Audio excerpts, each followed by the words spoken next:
Hello, Facebook friends. It's Carla, your online doctor, with today's Live in 5. Today is Tuesday, October 29th. It is 5:01 p.m. So we started talking yesterday about PCOS, okay, Polycystic Ovarian Syndrome. I do want to put out a disclaimer. I didn't say it yesterday. I am a physician, but I am not an obstetrician. I'm not a fertility specialist. This is not my area of expertise. I'm giving you guys some guidance and some information that can be helpful to steer you in the correct direction.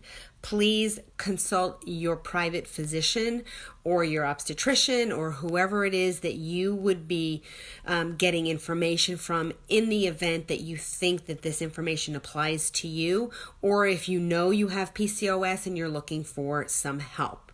Okay, so I just want to put that out there. I'm here to give you some information, but again, I am not the end all and be all of this particular diagnosis. All right, so today I want to discuss with you guys treatment options. Okay, the treatment options for PCOS, the options will vary depending on your age and if you are trying to get pregnant. Okay, if you're not trying to get pregnant, clearly it would be a different scenario for you, but most patients need to be tested for their blood pressure, their cholesterol, their triglycerides, their glucose tolerance, if they have sleep apnea, and even tested or at least questioned if they have signs or symptoms of depression. A lot of these are coexisting conditions that need to be addressed.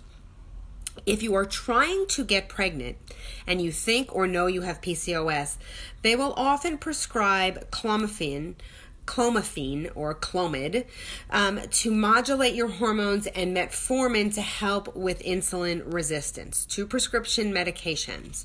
Okay, if you are not trying to get pregnant, they will manage periods with birth control pills, and they will also use metformin for the insulin resistance. Again, hormones and medications for insulin resistance.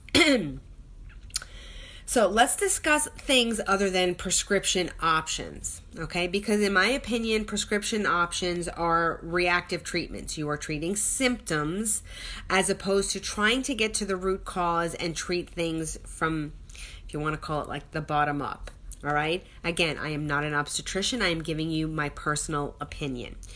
PCOS is basically a hormonal imbalance with different causes, but treating root cause and adjusting lifestyle will and does play a major role. So just putting somebody on prescription medications and having them not change any lifestyle factors, in my opinion, is a waste of their time, okay? I think that people need to take control of their health and control of their health situations and work on making themselves the best they can be. Okay, so number one is a diet makeover.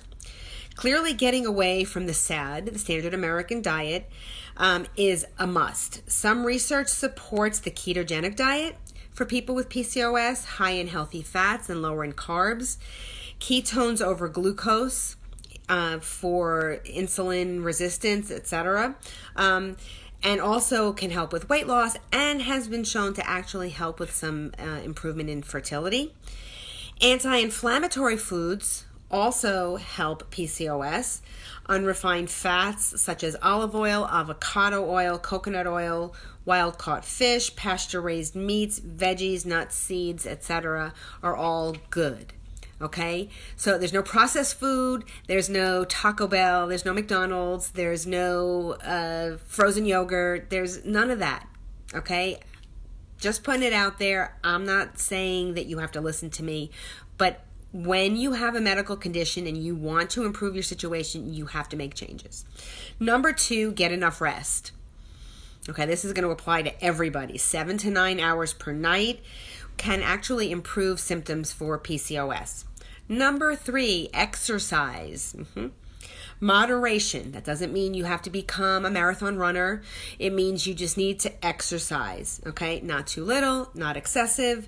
Exercise improves fertility markers, insulin resistance, and inflammation, and may actually help you lose weight. Surprise. Okay, number 4, avoid exposure to endocrine disruptors. And you've heard me talk about endocrine disruptors a zillion times, okay? Compounds such as bisphenol A or a BPA found in plastics, as well as pesticides, phthalates, dioxins, phytoestrogens, and others that are found in personal care products and makeup and other type of skincare products. Women, you are loading yourself up with toxins that are going to contribute to your condition. So women with PCOS are very sensitive to these and may actually increase androgen levels, worsening their PCOS.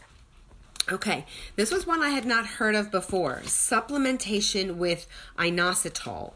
It's a sugar alcohol found in fruits, beans, grains, and nuts, but not always bioavailable in those foods. The highest levels are found in oranges and cantaloupe. Research is supporting this, but should be discussed with your medical professional before you consider supplementing with it for proper dosing, etc. It sounds promising, but again, this was news to me, never heard it before. Number 6, acupuncture. By increasing blood flow to the ovaries, you can decrease cortisol levels and a few other mechanisms. Actually, the combination was shown to be beneficial in patients who had PCOS. Number 7, get more vitamin D. I can't stress this enough. Most people in this country are deficient in vitamin D. 70 to 85% of women with PCOS are deficient in vitamin D. Okay, it isn't the cause of PCOS, but it contributes to many of the symptoms. It's also linked to certain types of cancers where you have low vitamin D and it's not good. So if you increase your vitamin D supplementation, get out in the sun a little bit more, that kind of thing, you could work on different areas of your health and make improvements. And lastly, 8, I have it as other supplements. Okay, there are other supplements out there that help to improve PCOS markers. Experimenting to see which help you may be indicated. Things like magnesium, zinc, calcium, omega-3 fatty acids, chromium, N-acetylcysteine, folate, and ashwagandha are ones that I found when I was looking this up. So there's a ton of things you can do if you're trying to go the more natural route. Okay, PCOS is a complex syndrome that requires good communication with your healthcare provider to ensure safe addition of natural remedies without interfering with any conventional treatments. Okay, so again, you have to find somebody that you connect with that thinks the way you do as far as a medical professional. If your conventional doctor only wants to prescribe and doesn't want to talk to you about any of this, I suggest you find somebody who does, who wants to work in a holistic way and cover all bases to help you get the best results you can. Okay, if you are trying to get pregnant, do everything you possibly can. That's all I could tell you. All right, that's what I would do. So I'm thinking people who are in that situation will do the same. Anyway, on that note, we'll be back tomorrow with some more stuff on PCOS. I hope you guys are having an awesome day, and I will see you again tomorrow for another Live in 5.